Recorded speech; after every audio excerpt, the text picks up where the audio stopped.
నమస్తే. శ్రీ గురుభ్యో నమః. ఆదిత్యాయ చ సోమాయ మంగళాయ బుధాయ గురు శుక్ర శనిభ్యే రాహవే కేతవే నమః. వాగార్ధవేవ సంపృక్తో వాగార్ధ ప్రతిపత్తే జగతపితరౌ వందే పార్వతీ పరమేశ్వరౌ. ప్రతి మాసంలాగానే డిసెంబర్ మాసం 2024లో మన రాశి ఫలితాలు ఎలా ఉన్నాయి, మాస ఫలితాలు ఎలా ఉన్నాయి అన్నది తెలుసుకోవాలి. రాశి ఫలితాలు, మాస ఫలితాలు మాసం చెప్పుకున్నప్పటికీ, పక్షం చెప్పుకున్నప్పటికీ మారేటువంటి గ్రహాల గమనాన్ని బట్టి కొంత తేడా అయితే ఉంటుంది. ఎందుకంటే నిన్న మొన్నటి వరకు ఉన్నటువంటి వక్రగతిలో ఉన్నటువంటి గ్రహాలు వక్రాన్ని వదలొచ్చు, కొత్త గ్రహాలు వక్రంలోకి వెళ్ళొచ్చు. ఇలా రకరకాలైనటువంటి మార్పులు గ్రహ గమనంలో ఉంటాయి. మరి ఇలా గ్రహ గమనంలో వచ్చేటువంటి మార్పుల్ని, అలాగే మరి గ్రహాల యొక్క దృష్టి కానీ, గ్రహాల యొక్క యుతి కానీ, ఇవన్నింటి యొక్క ఎఫెక్ట్ అనేది మనకు మారుతున్నటువంటి, అంటే ఆ గ్రహాల ప్రభావం మానవ జీవనాల మీద పడ్డం. రాశి ఫలితాలు, ఎవరు ఏ రాశిలో పుడితే లేకపోతే ఆ రాశి ఫలితాలు, లేదు అంటే లగ్న ఫలితాలు, మొత్తంగా మాత్రం ఆ లగ్నంలో పుట్టారా, ఆ రాశిలో పుట్టారా అన్నదాన్ని బట్టి మనకి ఆ ఫలితాలు తప్పకుండా గ్రహాల యొక్క ప్రభావం కనిపిస్తూ ఉంటుంది. మరి ఇలా గ్రహాల యొక్క ప్రభావం కనిపిస్తున్నప్పుడు ఎలాగూ ఉంటుంది కదా, ఎందుకు చెప్పుకోవడము అంటే తప్పనిసరిగా చెప్పుకోవాల్సిన పరిస్థితి. ఎందుకు అంటే ఏదైనా దాని నుండి ముందు జాగ్రత్తగా మనం చేసుకోగలిగింది చేసుకోవడం కోసం, ఏదైనా గ్రహాల యొక్క అనుగ్రహం కోసం చేసుకోవాల్సినటువంటి పరిహారం, దేవతల యొక్క అనుగ్రహం కోసం చేసుకునేటువంటి పూజా విధానం, వీటి వల్ల ఏదైనా నష్టం వచ్చినప్పుడు, కష్టం వచ్చినప్పుడు ఇలాంటి వాటి నుండి కొంతగా మనం ఈ నెలలో కూడా ముందున్నట్టుగానే ఆనందంగా ఉండాలని కోరుకుంటాం. కాబట్టి అలాంటివి మనం చేసుకుంటూ ఉంటాం. మరి దానికి గాను 2024 డిసెంబర్ మాసంలో ఈ గ్రహాల యొక్క గమనం ఎలా ఉంది అంటే ఆ స్థితి ఎలా ఉందో ముందుగా చూద్దాం. మనకి మీన రాశిలో రాహు ఉన్నాడు, కన్యలో కేతు ఉన్నాడు, ఇద్దరు కూడా.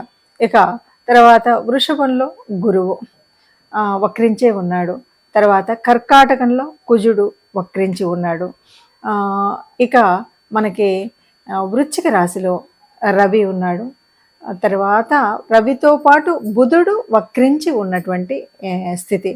అయితే ఈ వక్రగతి 16వ తారీఖు అయితే పోతుంది. తర్వాత రవి 16 నుండి మళ్ళీ రాశి మారుతున్నాడు, ధనుసులోకి వస్తాడు. ఇక మరి తర్వాత శని కుంభంలో వక్రత్యాగం వదిలినటువంటి స్థితి.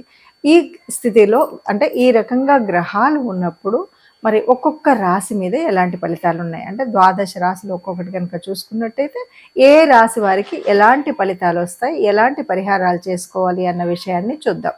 తదుపరి రాశి ధనుసు రాశి వారికి ఎలా ఉంది అని కనుక మనం చూసినట్టయితే ధనుసు రాశి వారికి ఈ పక్షంలో అంటే మొదటి పక్షంలో కనుక చూస్తే వ్యయభావంలో ఉన్నటువంటి రవి ధనుభావంలోకి రెండవ పక్షంలోకి వస్తాడు. ఇక శుక్రుడు ద్వితీయంలో ఉన్నాడు. చక్కగా ధనస్థానం, వాక్స్థానం కాబట్టి చాలా అద్భుతంగా ఉంటుంది. పుణ్య గ్రహాలన్నింటిలోకి ఏది ముఖ్యం అంటే మనం గురువు శుక్రులే అని చెప్తాం. అలాంటిది శుక్రుడు రెండవ స్థానంలో ఉన్నాడు, ధనస్థానంలో ఉన్నాడు. కాబట్టి మీరు చేసేటువంటి ఆర్ట్ కానీ, ఈ రకరకాలైనటువంటి కొన్ని ఫీల్డ్స్, ముఖ్యంగా కమ్యూనికేషన్ సంబంధించినటువంటి, రాజకీయ రంగానికి సంబంధించినటువంటి, సినిమా రంగానికి సంబంధించినటువంటి ఆర్టిస్టులు, సింగర్స్, వీళ్ళంతా ఎవరైతే ఉన్నారో వీళ్ళకి చక్కగా ఆర్థికంగా అభివృద్ధి చెందేటువంటి అవకాశం ఉంటుంది. అన్నిట్లలో కూడా అభివృద్ధిగా కనిపిస్తారు. అయితే 4లో రాహు ఉన్నాడు. 4లో రాహు అంటే ఏదైనా వ్యాపించడమే. ఈ వ్యాప్తి ఎలా ఉంటుంది అంటే మనకు కనుక మన జన్మజాతకంలో ఉన్నటువంటి కుండల్లో సరిగ్గా ఉన్నప్పుడు అంతా కూడా మంచి వ్యాపిస్తుంది. లేదు అంటే కమ్యూనికేషన్లో ఇబ్బందులు ఇలాంటివన్నీ జరుగుతూ ఉంటాయి. ఇక గురువు 6లో ఉన్నాడు. 6 అంటే ఇది రోగస్థానం, శత్రుస్థానం. కానీ గురువు ఎప్పుడు కూడా చేయడు. అన్నిటికీ మించి మరి ధనుసు రాశికి రాష్ట్రాధిపతి ఎప్పుడు కూడా తన రాశికి తప్పు చేయడు. కాబట్టి ఇలాంటి భయాన్ని మనం పెట్టుకునేటువంటి పని లేదు. రోగ, శత్రు, రుణాలు ఇలాంటివి ఏవీ లేదు వక్రీకరించి ఉన్నప్పటికి కూడా. తర్వాత అష్టమంలో ఉన్నటువంటి కుజుడు, అష్టమము అంటే కొద్దిగా ఆయు కారణం.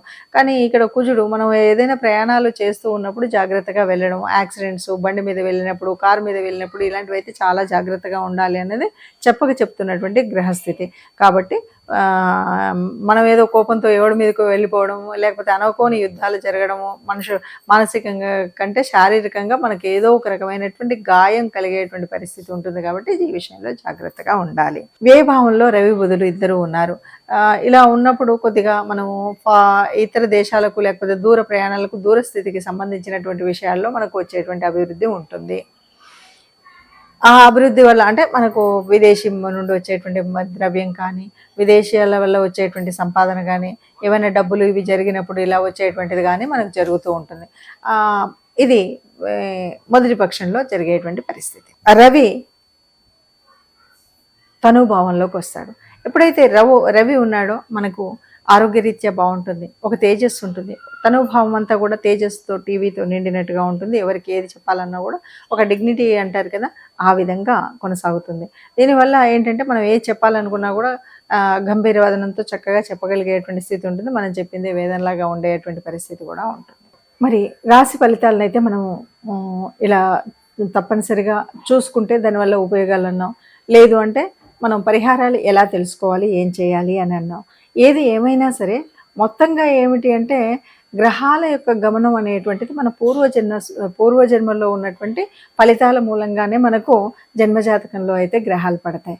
కానీ మారుతున్నటువంటి ఈ గోచార రీత్యా మారుతూ ఉన్నప్పుడు ఒక్కొక్కసారి అంటే జన్మజాతకంలో ఉన్నటువంటి వాటికి అందులో అవి ఏవి యోగిస్తున్నాయి, ఏవి యోగించట్లేదు, ఏ దశ నడుస్తుంది, ఏ దశ అనుకూలత ఉంది, ఏ దశ అననుకూలంగా ఉంది అన్న విషయాలు మనకు తెలియదు. కాబట్టి వీటి గురించి కొంతైనా అవగాహన ఉండాలి. అంటే మీరు ఆస్ట్రాలజీ చేసిన వాళ్ళు కాకపోయినా మన జన్మచక్రాన్ని అయితే చూసుకోగలుగుతారు చాలామంది.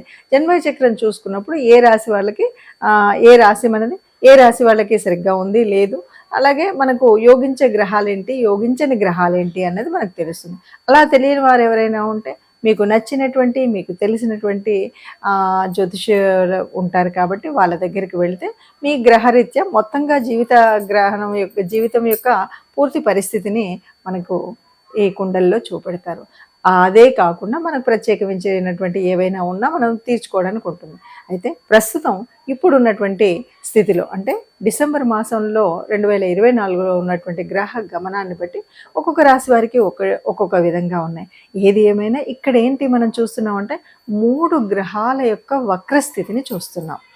3 గ్రహాలు వక్రజయించి ఉండడం అనేటువంటిది ఉంటే ఏదో ఒక గ్రహం ఏదో ఒక రాశి నుండి మన రాశికి 4వ స్థానం అవ్వచ్చు, 5వ స్థానం అవ్వచ్చు, 1వ స్థానం అవ్వచ్చు వక్రించి ఉన్నప్పుడు ఫలితాలు వేరుగా ఉంటాయి. సరే 15వ తారీఖులో బుధుడు మారినప్పటికి కూడా అలాగే మరి కుజుడి దగ్గరికి వచ్చేసరికి కేవలం వక్రగతి కాదు, ఇక్కడ ఏంటంటే నీచ పొందినటువంటి కుజుడు అంటే దానివల్ల కూడా ఫలితాలు వేరుగా ఉంటాయి. ఇలా అన్నీ ఉన్నప్పుడు తప్పనిసరిగా అన్నింటికీ ఒక ఉపచారంగా తీసుకుంటే కనుక తప్పనిసరిగా మనం చేయాల్సింది ఏంటంటే నవగ్రహ మండపానికి వెళ్ళడం. ఎందుకంటే ఒక కుజుడు అవ్వచ్చు, ఎవరైనా ఉండవచ్చు, మనకి ఏ రాశి ఏంటో మనకు తెలియకపోవచ్చు. అందువల్ల వీలు చూసుకొని వారానికి ఒక్కసారైనా నవగ్రహ మండపానికి వెళ్ళడం, నవగ్రహ ఆరాధన అంటే మనకు తెలిసినటువంటి ఆ 9 గ్రహాలకి వాటికి ఉన్నటువంటి స్తోత్రాన్ని ఒకసారి చదువుకోవడం. ఇంతకు మించి మనం పెద్దగా చేయక్కర్లేదు. నవగ్రహ ప్రదక్షిణ, నవగ్రహ స్తోత్రాల్ని చదువుకోవడం వీలైతే. ఎందుకంటే ఏ పరిస్థితి అయినా మనకి ఎట్లా అంటే మనకు ముందున్నటువంటి దానం, ధర్మం వీటి మీదనే మన ఆధారపడి ఉంటుంది. అంతేకాదు మనం ఏ విషయం చేసినా ధర్మార్థ కామ మోక్షాలు అంటూ ఉంటారు భారతీయతలో. ఈ ధర్మము, అర్థము అనేటువంటిది అర్థాన్ని ధర్మబద్ధంగా కనుక మనము సంపాదించినా, ఖర్చు పెట్టినా చేసినట్టయితే ఈ మిగతా దోషాలన్నీ కూడా పోతాయి. కాబట్టి ధర్మబద్ధమైనటువంటి కార్యక్రమాలు చేయడం, అలాగే సర్వదేవతారూపమైనటువంటి ఆ గోమాతని దర్శించడం, గోమాతకి దర్శించడం కంటే కూడా గ్రాసం పెట్టడం అనేటువంటిది మరీ ముఖ్యమైనటువంటిది. అందువల్ల గోమాత గ్రాసం పెడతారా, మనకు సర్వ అలంకారభూతుడైనటువంటి ఎప్పుడు కూడా ఎవరికి ఏ కష్టం వచ్చినా నేనున్నాను అంటూ చెప్పేటువంటి బోలాశంకరుడు. అందుకని ఈశ్వర అభిషేకం అని కూడా అంటారు. వీటిలలో ఏది మీకు నచ్చితే అది చేయండి. ఈశ్వరుడు యొక్క అభిషేకం చేస్తారా, నవగ్రహ మండపానికి వెళ్తారా, ఆ గోశాలకు వెళ్ళి గోగ్రాసం మనం ఇస్తామా, ఇలా ఏది చేసినా లేదు ఇవన్నీ నా వల్ల కాదు అంటే చిట్ట చివరికి ఇష్టదేవత ప్రార్థన, ఇంట్లో ఉన్నటువంటి ఇష్టదేవత లేదా కులదేవత. వీళ్ళెవ్వరిని ఆరాధించినా మనకున్న ఏ కష్టం కూడా, ఎంత పెద్ద కష్టమైనా కూడా ఆ కష్టాన్ని చాలా వరకు తగ్గించేటువంటి స్థితి మనకు ఆ దేవతలు కల్పిస్తారు. కాబట్టి అందరం సుఖంగా ఉండాలి అని మనం కోరుకుంటాం. సర్వే జనా సుఖినో భవంతు అని మనము ఒక మంగళాశాసనం అలాంటి దాంట్లో అందరూ సుఖంగా ఉండాలి, అందులో మనం ఉండాలని కోరుకుంటూ నమస్తే.